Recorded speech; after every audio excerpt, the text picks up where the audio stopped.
Welcome everybody who is just joining us. We'll get started here in a few minutes, but just to give you an idea of what we're doing here, I'm Christina Hoffmeyer with Realty One Group Ultimate. I am here with a bunch of my friends and colleagues, and we're going to be doing a real estate Q&A for all of you today. So if you ever had questions about real estate, this is the point in time to ask them. Feel free to go ahead and throw a comment in there as you're watching and following along.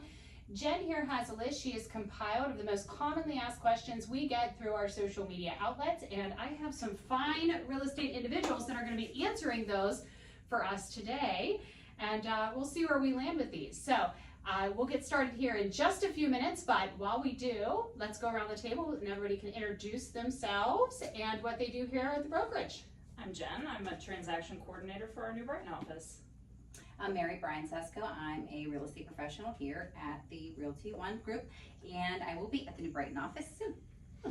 Hi everyone, my name is Dylan Bott. I'm a realtor here with Realty One Group Ultimate, and I'm coming up on 2 years here in this office. I'm Mark Peterson, completing my first year here as a realtor at Realty One Group Ultimate, and I'm privileged enough to join these fine folks in the New Brighton office as well.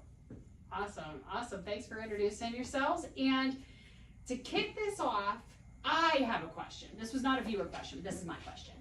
What do you guys think is the most commonly asked question that you get from buyers and sellers that are starting to look to buy or sell their properties? What do you hear the most often? The most common one for a seller is, when's the best time to sell? Yeah. Dylan, what do you got? For buyers, it's how can I save the most money or what happens next? Awesome. Mark, what do you got? What do you think they would accept? Isn't that what everybody wants to know? That's a good one. I mean, Yeah. that is definitely what you hear the most, and Yeah. How do you answer that question? we won't know until you put an offer in. Would you like me to write it up? Oh, that's a good one. That's a good one. You know, and I used to love to joke with people and be like, well, hold 1 second. Let me go back to the trunk of my car, get my magic ball. We'll put the special, special potion on it. We'll find out together, right? I know that's a hard one. There's a funny thing, and I think it's American tradition.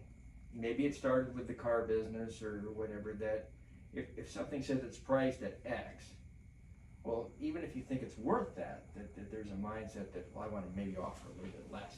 And there's that need to win. Everybody wants a deal. Yeah, everybody wants a deal. Like I know buyers often want to think that they've gotten a deal from the seller, like they got one over on the seller, but of course the seller wants to feel like they got one over on the buyer. So how do you win?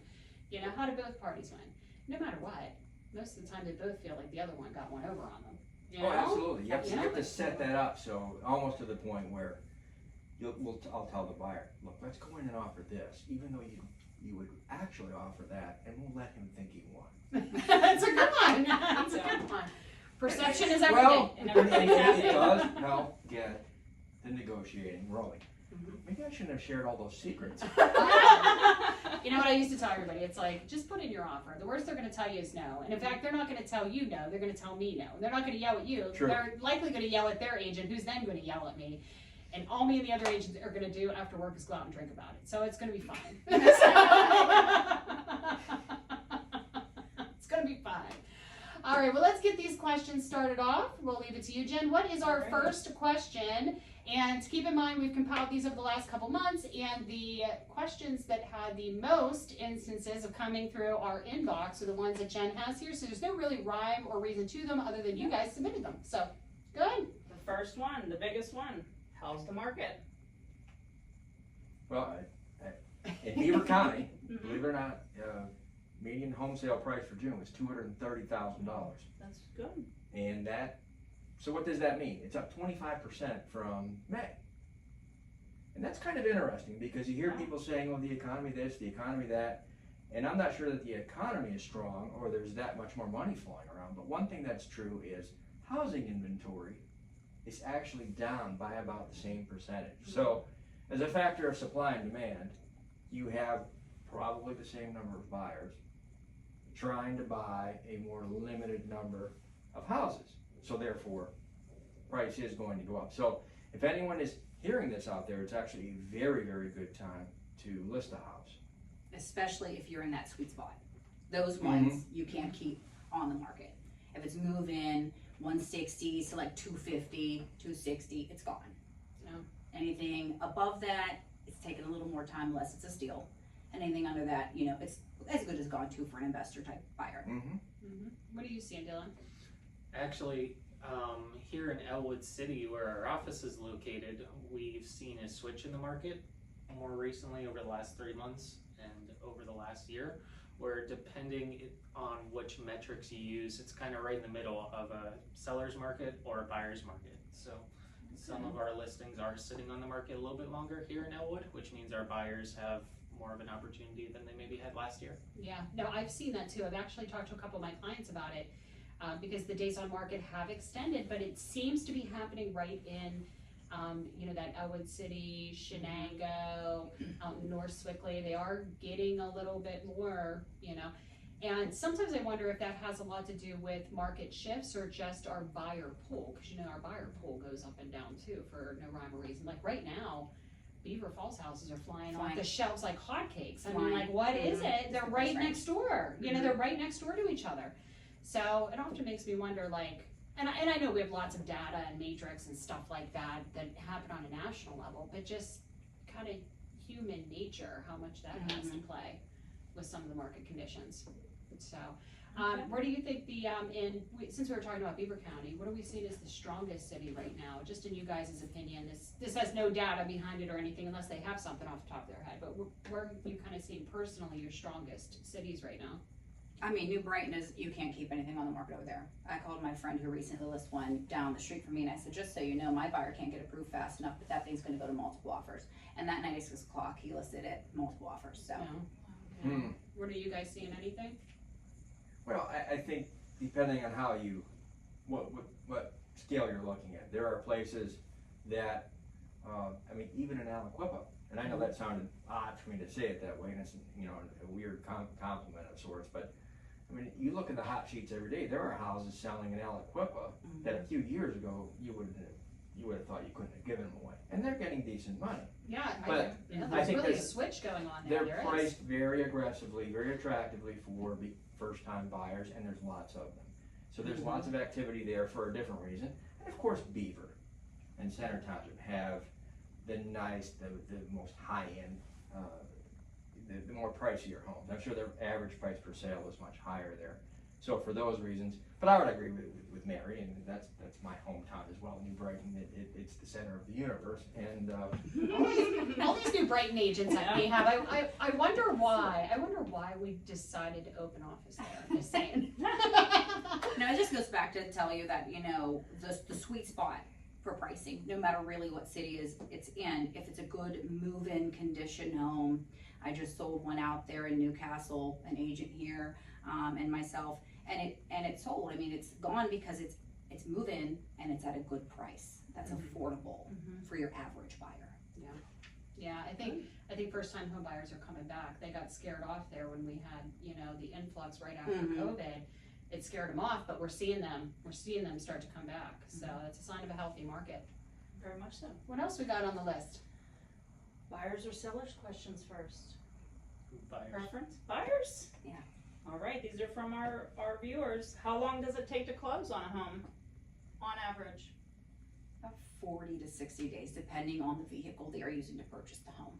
If they're using FHA, USDA, VA, PFHA, it can take a little longer because no matter if they're having home inspections or not, they're gonna have an appraisal that could come back with conditions that have to be met before it can close. If you have a cash buyer that's buying as is with no, you know, contingencies, 20 to 30 days.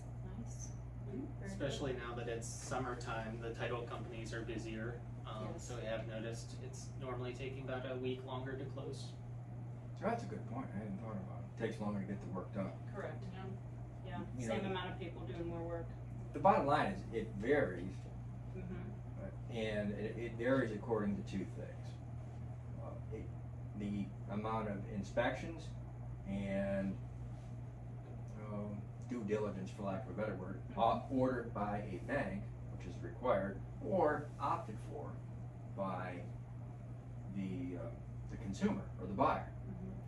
So the more of that that's going on, the longer it's going to take. And the fewer things, in a straight cash transaction, and it can get down, as Mary said, 20, 21, 22 days. In a perfect scenario where there's not a lot going on there. And Where the there- courthouse isn't working with a skeleton crew to get us our tax certs. Or they don't Yeah. they don't discover unforeseen things, and you know it can be rather quick. Yeah. Can't be any worse than what's going on with the DMV right now. Yeah, right. Oh, did you hear about that? No. Yeah, the DMV got hacked. The By Pennsylvania DMV? yeah, they got Oh. hacked by hackers, and they're holding their stuff ransom for like $11 million or something. No, it's a whole thing. It's a whole Oh. thing. Is that I knew different they than were the car hacked. dealer one? No, that's the same. Yeah. So we went back to the MV4ST pink slips. We just transferred a title the other day. Could you imagine if that happened in our industry? That's scary.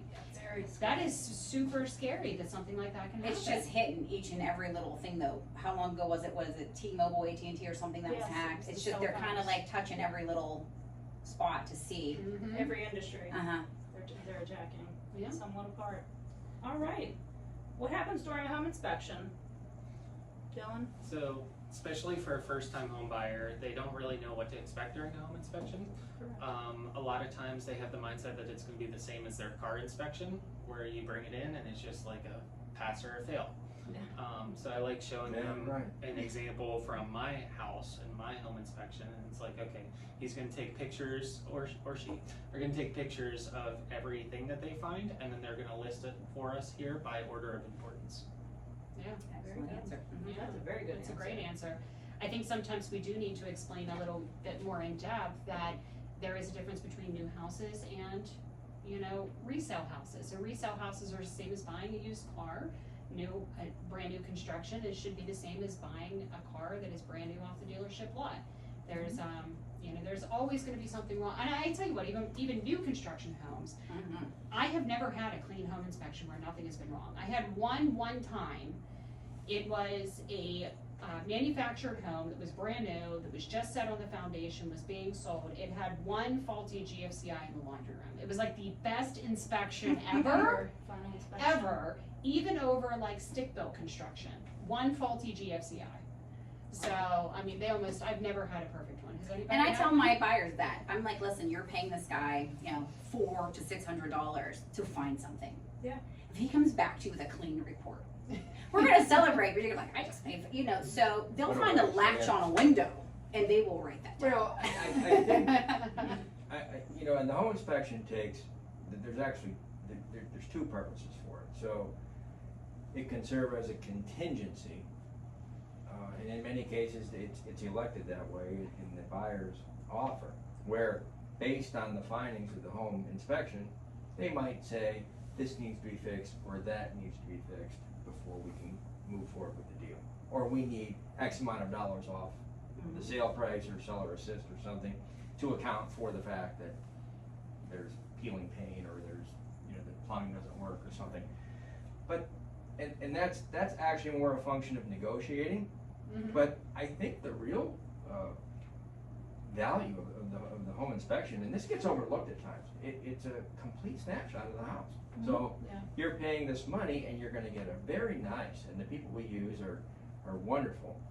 They make literally almost like an encyclopedic volume of a report about the house. Everything from the front steps to the back basement, to the roof, to the flashing, and the buyer gets this wonderful documented book, really, of the exact condition of the house and what maintenance items might need to happen in the future. It's a treasure trove of information, and that's the way they have to look at it. I think too many times, or that it's natural, that it's looked at as an arsenal Mhm. to go after Mhm. who's ever selling the house and yell at them and tell them they didn't fix this or something. And it is used for that, but it still has great value to learn about the home. It could offer peace of mind for a buyer, Sure. especially a first-time home buyer, right? No, absolutely. Who doesn't know anything.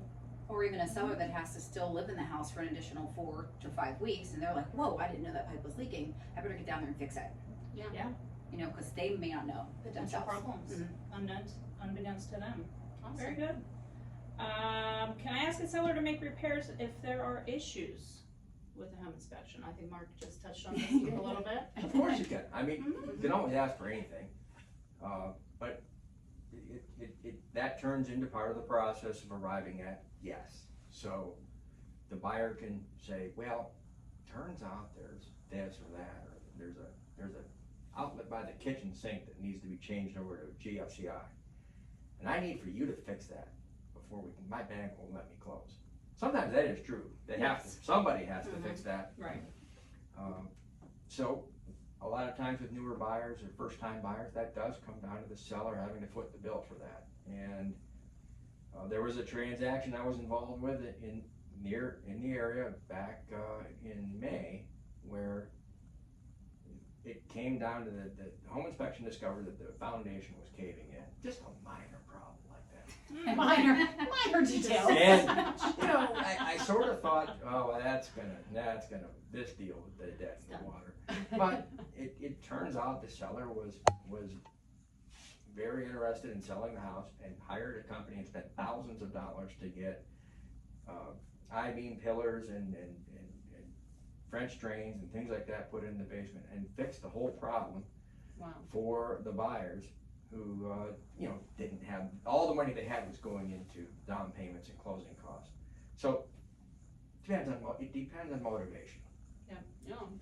Also, let me interject, if the buyer wants to do inspections, then also includes in the agreement of sale that they are for informational purposes only, which happens often, especially in a competitive market. At that point, they cannot ask for repairs. They're removing their permission to do that, basically. Okay. Mm-hmm. Good to know. As far as things that we can ask to get fixed, maybe the best advice I've ever gotten in real estate was from Christina, who told me to ask my clients, from this list, you know, on an older house in Beaver County, you might have 40 or 50 things on your inspection report. And out of that list, what is stopping you from buying this home currently? And those are the things to focus on asking the sellers to fix. Yeah. No, that's something that I always do, because looking for a buyer, especially a first-time buyer who's buying their first house and it's a resale home, you know, that could become so overwhelming. Like it's almost stimulation overload for a lot of people. So for me, it's like, okay, is there anything on here that is going to cause you to get seriously hurt, die, or not buy the house? Yes, these two items. Okay, let's start there. Let's start there and let's find out the answers to these questions and if they're fixable. And if they're not fixable, then we're at a hard stop. But if they are, let's figure out how to whittle down on those and somehow get those taken care of. I like it. Do I need to be pre-approved before I look at a house? Yes, please. Yes, Makes please. it easier. And here's the reason why. No, here's the reason why. It does make it easier. It makes it nicer for the realtor because she's not sending you stuff, or he's not sending you stuff that you can or cannot afford. But why would you go into a house that's $300,000, fall in love with it, and then find out that you can only afford $250, or you're only approved for $250? Right. Now you're back to the drawing board. Not to mention, most sellers want someone coming in that can afford their home. Sometimes they're packing up their kids and they're packing up their dogs and they're leaving, only for you to traipse people through their home. Hey, thanks for watching our recap of our Facebook Live Agent Q&A. You can catch us next time by joining our Facebook Live events to hear from all of our great agents. And if you have a question that you desperately want answers to, send us a DM. We'll be happy to answer those questions on one of our Q&A sessions or to you directly. Of course, feel free to call any of our great agents that you saw today. That's Mary Briancesco, Dylan Bott, and Mark Peterson. Each one of these amazing agents are always happy to help. You can find them by logging on to our website at www.rogultimate.com or calling our office and asking for them by name. Our telephone number is 724-201-0514. Stay ultimate, and we'll see you next time. Thanks.